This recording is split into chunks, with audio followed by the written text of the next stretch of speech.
शालीनता और प्रतिभा की प्रतीक चार्मी कौर एक भारतीय अभिनेत्री और निर्माता हैं जो तेलुगु और तमिल सिनेमा में अपने काम के लिए प्रसिद्ध हैं। 17 मई 1987 को वसई, मुंबई में जन्मी चार्मी की फिल्म उद्योग में यात्रा उनके जुनून, समर्पण और बहुमुखी अभिनय कौशल का प्रमाण है। चार्मी का मनोरंजन की दुनिया से जुड़ाव छोटी उम्र में ही शुरू हो गया था। मुंबई में पली बड़ी, उन्होंने बचपन से ही अभिनेत्री बनने का सपना देखा था। उनकी यात्रा में एक महत्वपूर्ण मोड़ आया जब उन्हें 13 साल की उम्र में एक प्रतिभा स्काउट द्वारा खोजा गया। नैसर्गिक अभिनय क्षमताओं और आकर्षक व्यक्तित्व से संपन्न चार्मी ने जल्द ही खुद को विभिन्न विज्ञापनों में प्रदर्शित होते हुए पाया, जिससे शोबिज के क्षेत्र में उनका प्रारंभिक प्रवेश हुआ। चार्मी ने 2002 में तेलुगु फिल्म नी थोडु कवली से सिल्वर स्क्रीन पर डेब्यू किया। नवागंतुक होने के बावजूद उनके प्रदर्शन ने ध्यान आकर्षित किया और आलोचनात्मक प्रशंसा की। सहजता से भावनाओं को व्यक्त करने और दर्शकों से जुड़ने की उनकी क्षमता ने उन्हें तुरंत स्टारडम के लिए प्रेरित किया। इस आशाजनक शुरुआत के बाद चार्मी ने कथल अज्जिवाथिल्लई तमिल, नीके मनसेचानु तेलुगु और कथल किसु किसु तमिल जैसी फिल्मों में कई यादगार प्रदर्शन किए और खुद को एक प्रतिभाशाली प्रतिभा के रूप में स्थापित किया।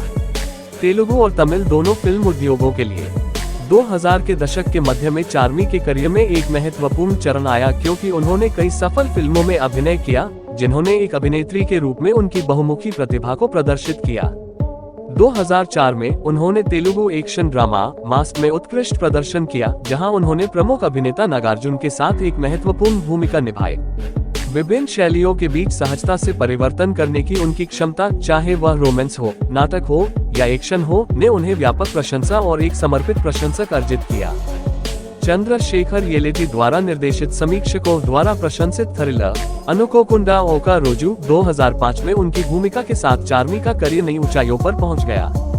रहस्य और साजिश के जाल में फंसी एक युवा महिला के उनके चित्रण ने उनकी प्रशंसा अर्जित की और उन्हें एक बहुमुखी अभिनेत्री के रूप में स्थापित किया जो जटिल कथाओं को अपने कंधों पर उठाने में सक्षम थी।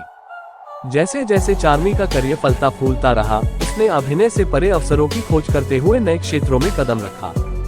2005 में उन्होंने अपने प्रोडक्शन बैनर पुरी कनेक्ट्स के तहत तेलुगु फिल्म ज्योति लक्ष्मी से निर्माता के रूप में अपनी शुरुआत की। इसने एक फिल्म निर्माता के रूप में उनकी यात्रा की शुरुआत को चिन्हित किया, जहां उन्होंने स्क्रीन पर सम्मोहक कहानियों को लाने के लिए प्रसिद्ध निर्देशक पुरी जगन्नाथ के साथ सहयोग किया। जबकि चार्मी को अपने पेशेवर जीवन में अपार सफलता मिली, लेकिन रास्ते में उन्हें काफी चुनौतियों का सामना करना पड़ा। फिल्म उद्योग की प्रतिस्पर्धी प्रकृति और लगातार अच्छा प्रदर्शन करने के दबाव ने उनके लचीलेपन और दृढ़ संकल्प की परीक्षा ली। हालांकि चार्मी ने एक कलाकार और उद्यमी के रूप में विकसित होने के लिए अपने अनुभवों का लाभ उठाते हुए प्रत्येक बाधा को विकास के अवसर के रूप में देखा। अपने व्यस्त कार्यक्रम के बावजूद चार्मी जमीन से जुड़ी हुई है और समाज को कुछ वापस देने के लिए प्रतिबद्ध है। वह शिक्षा, स्वास्थ्य देखभाल और महिला सशक्तिकरण से संबंधित कार्यों का समर्थन करते हुए परोपकारी गतिविधियों में सक्रिय रूप से भाग लेती हैं। सामाजिक मुद्दों के लिए उनकी वकालत उनके दयालु स्वभाव और दूसरों के जीवन पर सकारात्मक प्रभाव डालने की इच्छा को दर्शाती है। चार्मी अपने मंत्रमुग्ध कर देने वाले अभिनय और जीवंत स्क्रीन उपस्थिति से दर्शकों को मंत्रमुग्ध कर रही है। भारतीय सिनेमा में उनकी विरासत लगातार बढ़ रही है। आंखों में सितारे लिए एक युवा लड़की के रूप में अपनी विनम्र शुरुआत से लेकर फिल्म उद्योग में एक सम्मानित व्यक्ति बनने तक चार्मी की यात्रा महत्वाकांक्षी अभिनेताओं और फिल्म निर्माताओं के लिए प्रेरणा का काम करती है। खुद को नया रूप देने, विविध भूमिकाएं निभाने और भारतीय सिनेमा के लगातार विकसित हो रहे परिदृश्य को नेविगेट करने की उनकी क्षमता एक सच्चे आइकन के रूप में उनकी स्थिति को रेखांकित करती है। निष्कर्षतः चार्मी कौर की जीवनी प्रतिभा, दृढ़ता और जुनून की कहानी है। एक बाल कलाकार के रूप में अपने शुरुआती दिनों से लेकर एक प्रमुख अभिनेत्री और निर्माता के रूप में उभरने तक चार्मी ने दुनिया भर में लाखों प्रशंसकों के दिलों में अपने लिए एक जगह बनाई है।